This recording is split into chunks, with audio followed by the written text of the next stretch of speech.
The suspect in the assassination of UnitedHealthcare CEO Brian Thompson is back in the city, but this time Luigi Mangione is behind bars. He was extradited and arraigned in New York yesterday. Our Derick explains what happens next.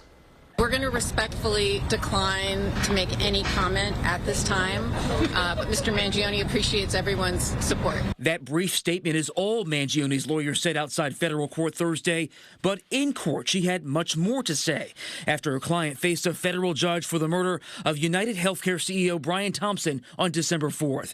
The new charges include stalking, murder, and firearms offenses. In court, the 26-year-old's attorney sounded surprised, calling it highly unusual. One day after District Attorney Alvin Bragg announced separate state-level charges. She asked the judge, is there one case, two cases, two investigations? Is it a joint investigation? In a separate statement raising concerns about double jeopardy.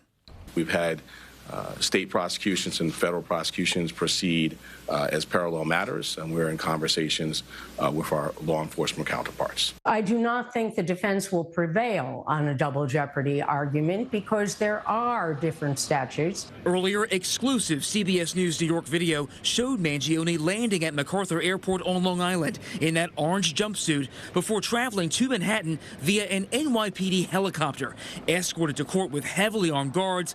There are mechanisms in this country on how to organize on those issues of concern. You don't use a gun. And anyone that celebrates that, it is vile and it is sending the wrong message.